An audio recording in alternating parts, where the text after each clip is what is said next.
अस्सलामु अलैकुम दोस्तों, पेश खिदमत है आज की कहानी। कहानी में आगे बढ़ने से पहले मेरी नए आने वाले दोस्तों से अपील है कि हमारे चैनल को सब्सक्राइब करें और बेल के आइकॉन को दबाकर ऑल नोटिफिकेशन ऑन कर दें ताकि हर आने वाली नई वीडियो का नोटिफिकेशन आपको बर वक्त मिल सके। किसकी शक्ति पर इतना उछल रहा है, उसके गलीज होंठों पर बड़ी जहरीली मुस्कुराहट खेलने लगी। कौन जोगी के मुकाबले में तेरी सहायता करेगा, मुझे भी उसका शुभ नाम बता दे। सोच लो, मैंने आखिरी हरबा इस्तेमाल किया। मैं रामकिशन से तुम्हारी मनपसंद कैंठी लेने के बाद उसे तुम्हें दान करने से इनकार भी कर सकता हूँ। जवाब में सीताराम की आंखों से शोले उबलने लगे। वो इस तरह मुझे खौनख्वार नज़रों से देख रहा था जैसे उसे अपने कानों पर एतबार ना आ रहा हो। मैं अपनी जगह कदम जमाए बैठा रहा। सीताराम के तेवर खतरनाक हो रहे थे।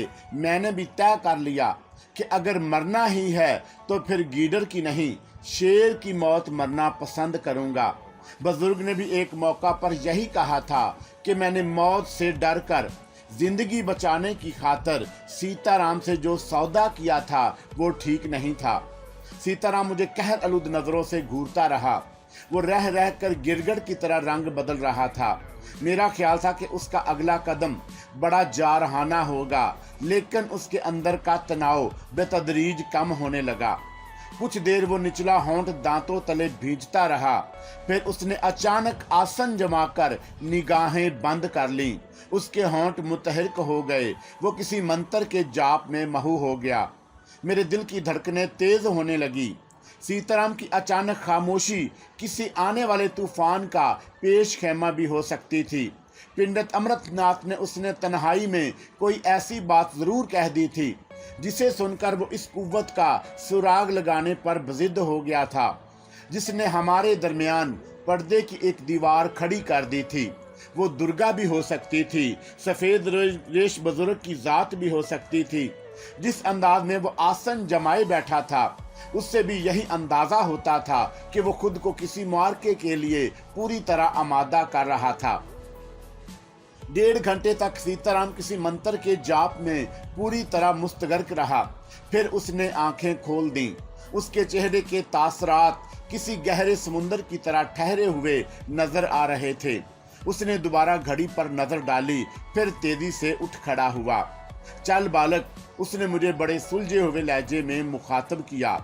शमशान घाट यहाँ से ज्यादा दूर नहीं है, हम 4 बजे तक वहां पहुंच जाएंगे।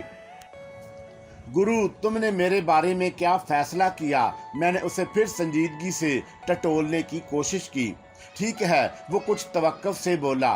कैंठी मुझे दान करने के बाद तू आज़ाद हो जाएगा, फिर जो तेरा मन चाहे वही करना। हमने धर्मशाला से निकलकर सवारी पकड़ी और शमशान घाट की तरफ रवाना हो गए। सीताराम ने हर चंद के मेरा मुतालबा तस्लीम कर लिया था, लेकिन उसकी खामोशी मुझे खुल रही थी। मेरा दिल गवाही दे रहा था कि उसने मेरे सवाल के जवाब में जो जुमला अदा किया था उसमें अल्फाजों के हेर फेर की गुंजाइश ज़रूर रखी होगी, लेकिन मैंने उसे मज़ीद खरीदना भी मुनासिब नहीं समझा। हम ठीक 4 बजे शमशान घाट पहुंच गए, जहां हर तरफ सन्नाटा ही सन्नाटा था। दरिया के किनारे एक पुराना मंदिर भी उदास खड़ा दिखाई दे रहा था। शायद चिताओं को जलाने के बाद वहां मरने वालों की आत्माओं की खातर अशलोक पड़ा जाता हो। मंदिर के साथ ही एक बरगद का बूढ़ा दरख्त था। पंडित रामकिशन उसी दरख्त के करीब किसी सतून की तरह जमा खड़ा था। हमने सवारी कुछ दूर छोड़ दी। सीताराम की नजरें रामकिशन पर जमी थीं। जैसे जैसे दरमियानी फासला घट रहा था, मेरी बेचैनी बढ़ती जा रही थी। रतन कुमार, सीताराम ने मुझे मध्यम आवाज में मुखातब किया। इस बात को ध्यान में रखना कि तेरा नाम रतन कुमार ही है। हमारे दरमियान ज्यादा बोलने की कोशिश मत करना। मैं कैंठी एक बार हासिल कर लूं, फिर तू आजाद होगा। अपना वचन याद रखना गुरु, मैंने ठोस लहजे में कहा। रामकिशन भी हमें करीब आता देखकर मुहतात हो गया था। वो उसी हुलिये में था जिसमें पहली बार गणेश के मंदिर में नजर आया था। अलबत्ता एक सुर्ख रंग की मखमली पोटली का अजाफा जरूर हो गया था, जो सुर्ख डोर के साथ ही उसके गले में पड़ी मालाओं के बीच नजर आ रही थी। जोगी सीताराम 10 कदम के फासले पर पहुंचकर रुक गया। उसकी नजरें बेदस्तूर रामकिशन के चेहरे पर मरकूज थीं। रामकिशन भी अपनी जगह पूरी तरह मुहताज दिखाई दे रहा था। उसने हमारे करीब पहुंचने पर सिर्फ एक बार मुझे बड़ी गहरी नजरों से देखा। सीताराम को घूरने लगा। हम अपने वादे के अनुसार ठीक 4 बजे आ गए हैं। सीताराम ने बड़े गंभीर लहजे में गुफ्तगू की इब्तिदा की। मुझे विश्वास है कि तू भी अपने वचन को पूरा करने के कारण वो कैंठी अवश्य साथ लाया होगा। रामकिशन हमेशा से अपनी जात में खरा रहा है। पिंडत ने संजीदगी से जवाब दिया, जो खरा हो उसके मन में खोट नहीं होता। तूने जो दूसरी शर्त रखी है वो भी बता दे, खरे खोटे का फैसला भी हो जाएगा। सीताराम बल खाकर बोला। कैंठी की बात केवल मेरे और तेरे दरमियान हुई थी, रामकिशन ने कहा। मैं अपने साथ किसी संगी साथी को नहीं लाया। तू भी अपने सेवक को वापस भेज दे। मैं अपना वचन पूरा करने में देर नहीं लगाऊंगा। यही है तेरी दूसरी शर्त? सीताराम के अंदर तनाव की सूरत पैदा होने लगी। हाँ, रामकिशन ने बड़े एतमाद से जवाब दिया। तेरे सेवक के जाते ही मैं कैंठी पुटली से निकाल कर तेरी हथेली पर धरूंगा। सीताराम ने इस बार कोई जवाब नहीं दिया। कीना तो नजरों से रामकिशन को घूरने लगा। मैं भी कसमसाने लगा। मुझे यकीन था कि पिंडत की दूसरी शर्त सीताराम के लिए कबूल नहीं होगी। महावीर ने यही कहा था कि जोगी सीताराम को जिस अनमोल रतन की तलाश है उसे मेरे सिवा कोई और हासिल नहीं कर सकता। खुद सीताराम ने भी यही कहा था कि मैं उस शय को पाने के बाद खुशी खुशी उसे दान कर दूंगा। अब रामकिशन ने मुझे दरमियान से हटाने की शर्त आयद कर दी थी। आखिर उस कैंटी में ऐसी क्या खास बात थी जो सीताराम उसे बराह रास्त हासिल करने से कतरा रहा था? मेरा जहन फिर उलझने लगा। किस विचार में गुम हो गया जोगी? रामकिशन ने चुभते हुए लहजे में सवाल किया। कौन सी दुबदबा पेश आ रही है तुझे? तूने इस कैंटी के कारण अपना जीवन दांव पर लगा रखा था। अब आखिरी समय में क्यों हचर मचर कर रहा है? तू खरा पिंडत है तो फिर पिंडतों जैसी बात भी कर। सीताराम ने निचला होंठ चबाते हुए जवाब दिया। बच्चों जैसी शर्तें क्यों बांध रहा है? खरा पिंडत हूँ, इसी कारण तो सोच समझ कर बात की है। रामकिशन का लहजा मैनीखेज हो गया। अगर तू मुझे बालक समझ रहा है तो खुद मर्द बनकर मेरी शर्त मान ले। कोई और शर्त नहीं हो सकती। सीताराम ने पहलू बदलकर कमजोर आवाज में कहा। चल, तेरी ये इच्छा भी पूरी किए देता हूँ। तू भी क्या याद रखेगा कि एक पिंडत ने तेरे साथ ये अपकार भी किया था? रामकिशन के लहजे में और पुख्तगी आ गई। सीताराम को तेज नजरों से घूरते हुए बोला, तू काली की सौगंध उठाकर मुझे अपने सेवक का असली नाम बता दे।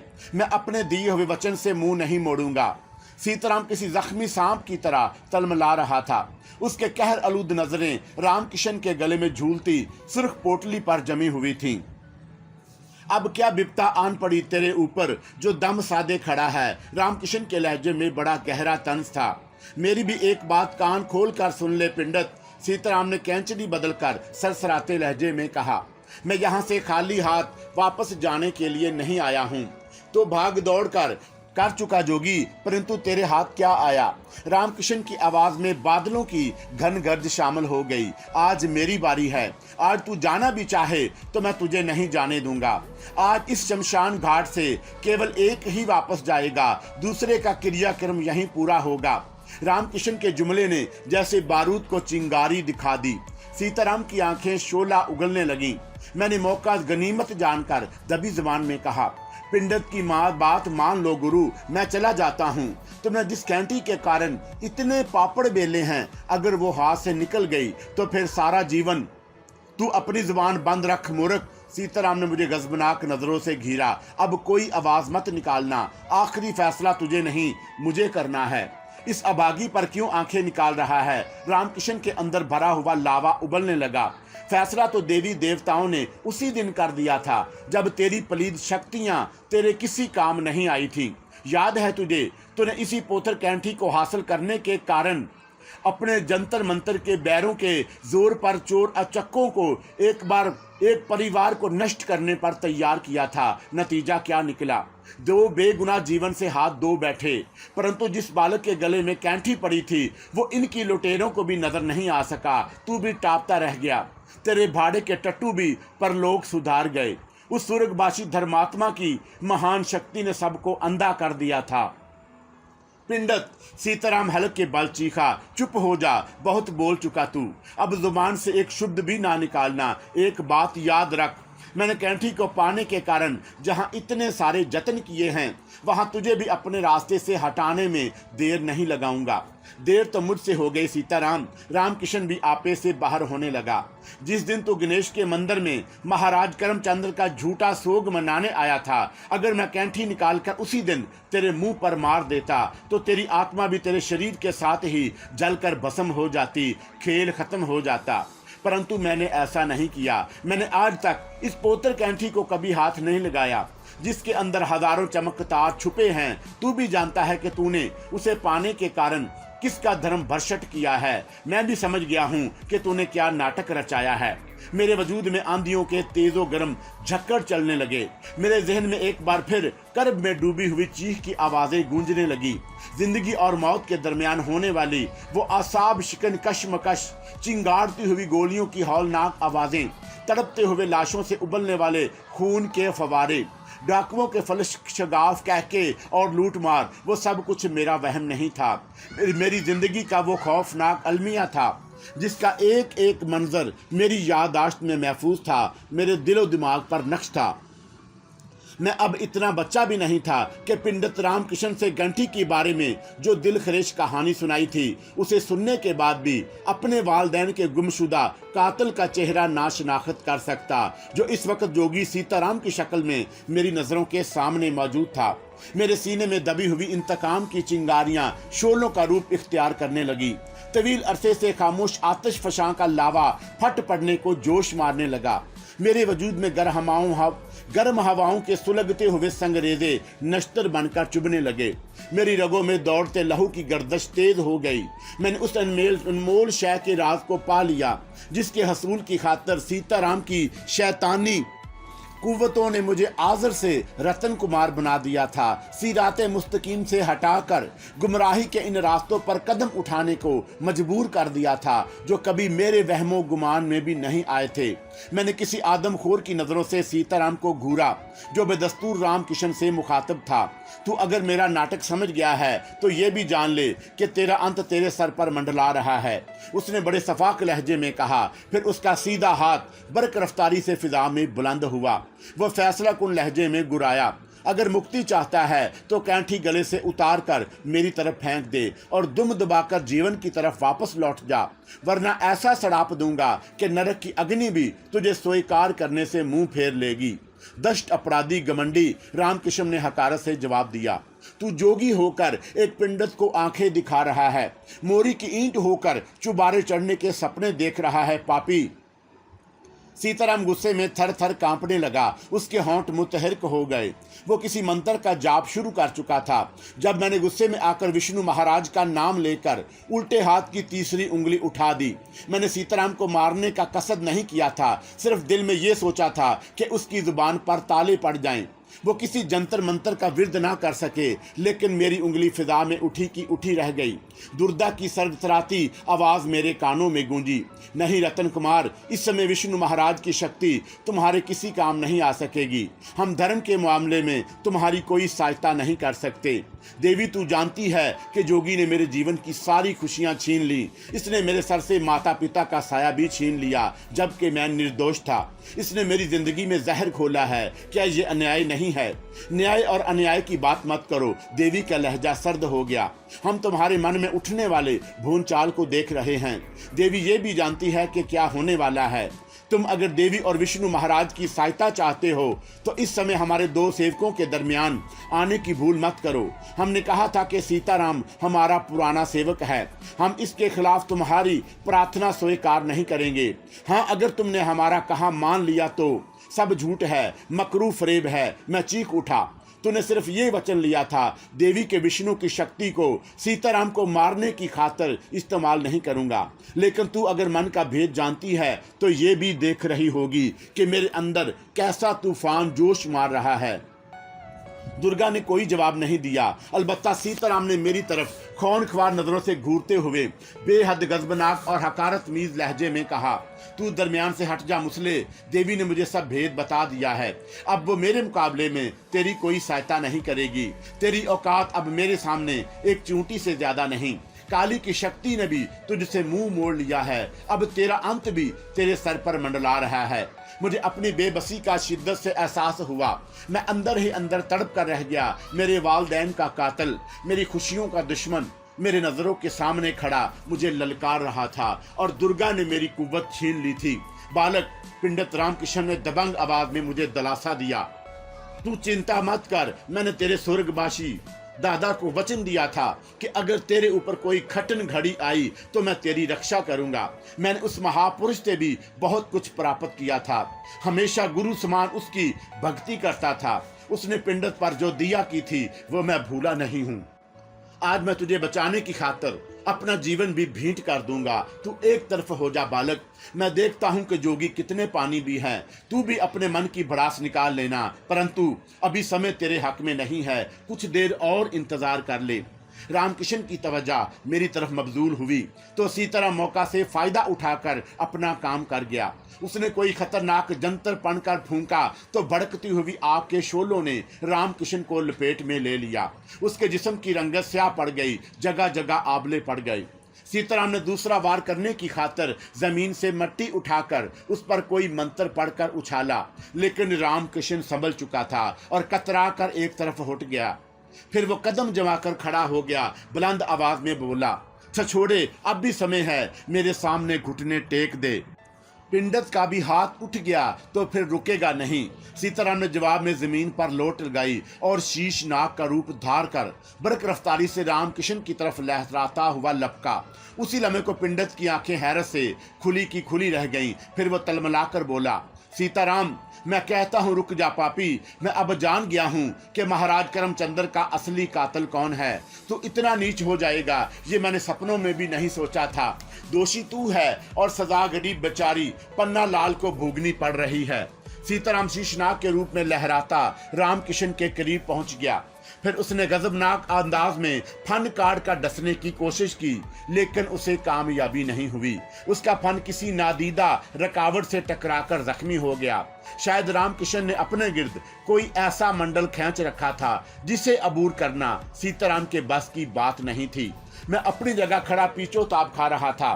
फिर शीशनाग ने जमीन पर लोट पोट कर दोबारा सीताराम की शक्ल इख्तियार कर ली। इस बार उसने अपने गले में पड़ी हुई एक माला उतार कर रामकिशन की तरफ फेंकी। फिजा में शोलों का टकराव बड़ा भयानक साबित हुआ। गालबन उसकी शैतानी कुव्वतों ने मंडल का चक्कर तोड़ दिया था। उसी लम्हे स्याह जर्रात की बारिश शुरू हो गई, लेकिन रामकिशन फुर्ती से कलाबाजी खाकर स्याह जर्रात से बच निकला। उसने फिर चीख कर कहा, सीताराम मैं आखिरी बार तुझे गणेश के नाम पर एक मौका और दे रहा हूँ। तू नहीं जानता कि मैं तुझे किस कारण ढील दे रहा हूँ। अदिति देवी का जाप करने के बाद मैंने खेल तमाशे करने से मुंह मोड़ लिया था, परंतु तू मुझे मजबूर कर रहा है। सीताराम ने जवाब देने की बजाय अगला वार किया। इस बार उसकी जगह की जमीन अपनी जगह से फट गई। जहां पिंडत रामकिशन खड़ा था मेरा खून जोश मारने लगा। रामकिशन एक लम्हे तक फिजा में मुअल्लक रहा, फिर वह ऊंधा होकर जमीन पर नमूदार होने वाले गड्ढे में गिरकर नजरों से उजल हो गया सत्यानाश। सीताराम खुशी से चीखा। मूर्ख जोगी सीताराम से टकराने के सपने देख रहा था। सीताराम के जुमले का मफहूम बहुत वाज़ेह था।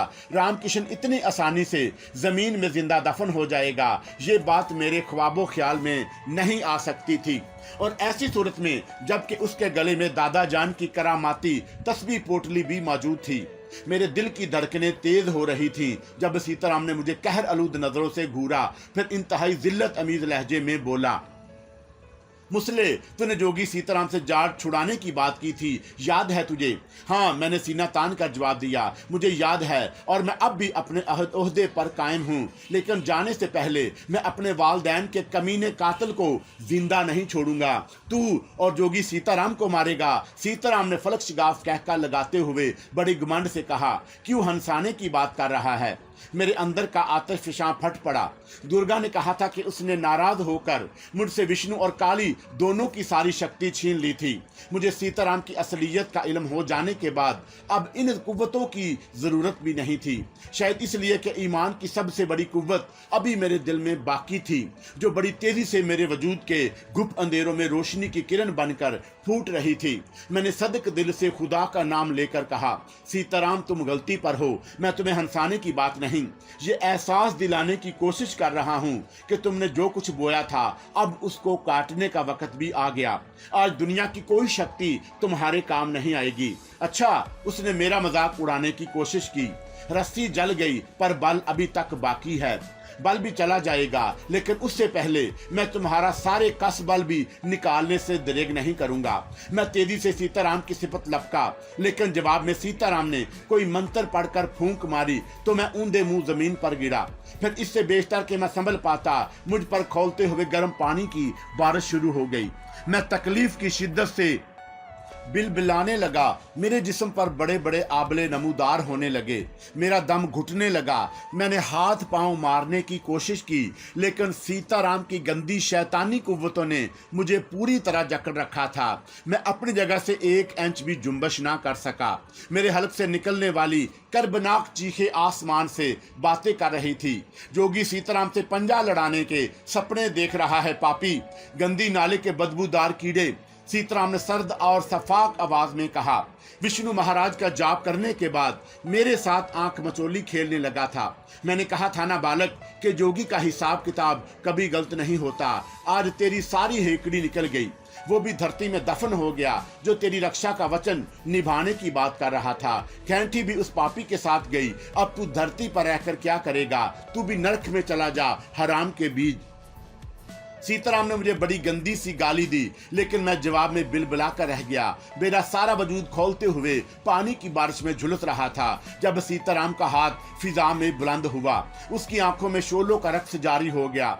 मुसले, कोई आखिरी इच्छा हो तो वो भी बता दे। सीताराम गर्ज कर बोला, जीवन की भक्षा मत मांगना, मैं तुझे जीवन दान नहीं करूंगा। हाँ, अगर तू रतन कुमार बनकर मरना पसंद करे तो मैं गुरु होने के नाते तेरी चिता को आग जरूर दिखा सकता हूँ। जल्दी सोचो विचार कर ले। यह समय भी बीत गया तो फिर तेरी मिसाल वही होगी कि धोबी का कुत्ता, ना घर का ना घाट का।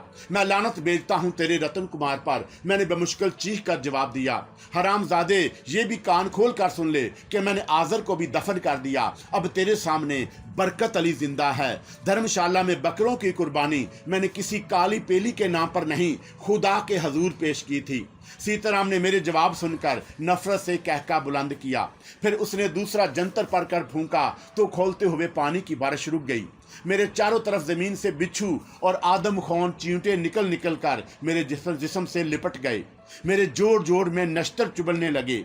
वो मेरे गोश्त को बड़ी तेजी से खा रहे थे। मेरे वजूद का सूरज गरूब होने का वक्त करीब आ रहा था। मैंने होंठ सख्ती से बीच लिए, सच्चे दिल से खुदा को याद करके अपने गुनाहों से तौबा करने लगा। सीताराम मेरे सामने सीना ताने खड़ा कहके लगा रहा था जब एक आवाज मेरे कानों में गूंजी, बरकत अली, तूने इस कादर मतलब को आवाज दी जो अपने किसी नेक बंदे को मायूस नहीं करता। उसी का नाम लेकर अपने जिस्म पर हाथ फेर ले, तेरी सारी अज़ियतें दूर हो जाएंगी। सिर्फ उसकी कुव्वत लाजवाल है, बाकी सब फरेब है। वही गैब से तेरी मदद करेगा। मैंने सच्चे दिल से खुदा का नाम लेकर अपने जिस्म पर हाथ फेरा तो सीताराम की आंखें हैरत से खुली की खुली रह गईं। खुद मुझे भी ऐसा महसूस हुआ जैसे मैं कोई ख्वाब देख रहा हूं। मेरे जिस्म की रंगत बेहाल हो चुकी थी। आबलों का कोई नामो निशान बाकी नहीं रह गया। मेरी रगों में खून की गर्दिश फिर बहाल हो गई। मैं तेजी से उठ खड़ा हुआ। आदमखोर चूंटे और बिच्छू जलकर राख हो चुके थे। क्यों सीताराम, अब क्या ख्याल है तुम्हारा? मैंने जोगी को नफरत से घूरते हुए कहा कि अब भी तुम एक मुसलमान की बर्तरी को तस्लीम नहीं करोगे। ये तू नहीं बोल रहा, उसने बल खाकर जवाब दिया। वो शक्ति बोल रही है जिसने मेरे तेरे दरमियान अंधेरे की दीवार खड़ी कर दी थी, परंतु आज मैं उसको भी खोज लूंगा। तुम 10 जन्म और ले लो, तब भी उस पाक जात की कुव्वतों का भेद नहीं पा सकोगे, इसलिए कि तुम सरतापा गुनाहों में लुथड़े हुए हो। गुरु को भाषण दे रहा है मुसले, सीताराम ने हकारत से कहा। फिर उसके होंठ दोबारा किसी मंत्र का जाप करने लगे, लेकिन उसके बाद जो कुछ हुआ वो नाकाबिले यकीन था। सीताराम मुझे सफा हस्ती से मिटाने की खातिर किसी खतरनाक जंतर मंतर में मसरूफ था जब मैंने उसकी पुष्ट पर अचानक पिंडत राम किशन को खड़े देखा। वो जमीन में दफन नहीं हुआ था, शायद वक्ती तौर पर नजरों से उजल हो गया था। मुमकिन है अदिति देवी ने उसे जोगी की नजरों से गायब कर दिया हो। बहरहाल अब वो सीताराम की पुष्ट पर खड़ा उसे कहर आलूद नजरों से घूर रहा था। सीताराम ने एक बार फिर कुछ फड़कर मेरी तरफ फूंका। मेरे चारों तरफ कोड़ियाले नाग जमीन से उगने लगे, लेकिन जब उसके वो मेरे करीब आते, मुझे कोई गजंद पहुंचाते, रामकिशन ने उल्टा पांव उठाकर जमीन पर मारा। कोड़ियाले नाग तड़प तड़प कर मरने लगे, फिर जलकर राख हो गए। सीताराम अपने बैरों का अंजाम देखकर चौंका। फिर उसने तेजी से पलटकर पुष्ट की जानब नजर डाली तो एक लम्हे को उसको भी शदीद हैरत से दो चार होना पड़ा। तूने बहुत उछल कूद कर ली मूर्ख, अब पिंडत की बारी है। रामकिशन का लहजा बड़ा सर्द और सफाक था। उसने अपना जुमला खत्म होते ही हाथों को फिजा में बुलंद करके इस तरह घुमाना शुरू किया जैसे किसी चीज को उलट पलट कर रहा हो। मेरी नजरें जोगी सीताराम पर जम कर रह गईं, जो जमीन पर कलेबाजियां खा रहा था।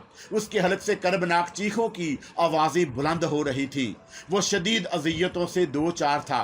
रामकिशन खासी देर तक हाथों के इशारे से सीताराम को पटखनियां देता रहा। फिर उसने हाथों की हरकत बंद की तो सीताराम मुझे जमीन पर चारों खाने चित पड़ा हुआ नजर आया। उसका चेहरा और जिस्म बुरी तरह लहूलुहान हो रहा था।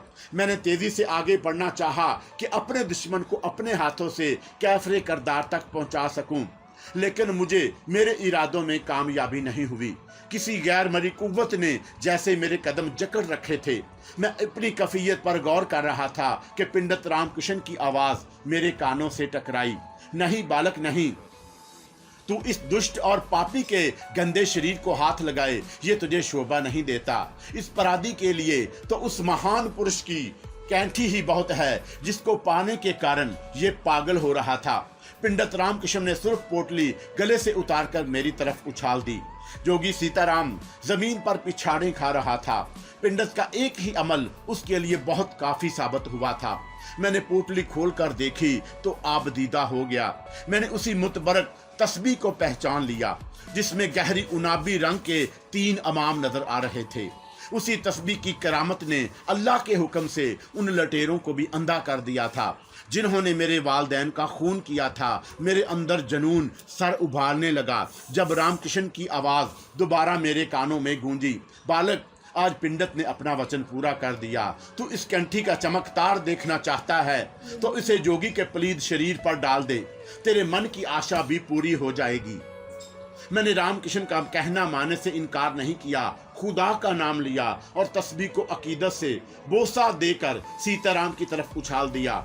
उसके बाद मेरी निगाहों ने जो मंजर देखा उसे मैं मौजज़ा ही कहूंगा। तस्बीह जोगी के जिस्म से टकराई तो उसके जिस्म से शोले बुलंद होने लगे। उसका पूरा जिस्म इस तरह शदीद झटके खाने लगा जैसे उसे बिजली की नंगी तारों में बांध कर करंट छोड़ दिया गया हो। फिर उसका वजूद जलकर कोयला हो गया। मैंने इत्मीनान का सांस लिया। मुझे गुमराह करने वाला दुनिया से बड़े इबरतनाक अंदाज में हमेशा के लिए मुंह मोड़ चुका था। पिंडत रामकिशन ने आगे बढ़कर मुझे गले लगा लिया। उसकी आंखों में अकीदत के आंसू थरथरा रहे थे। मैंने भी उस कादरे मतलब के सामने सर झुका लिया जिसने एक काफिर के हाथों से मेरी गुलू खलोसी की थी। अल्लाह हाफिज मेरे दोस्तों, अल्लाह हाफिज।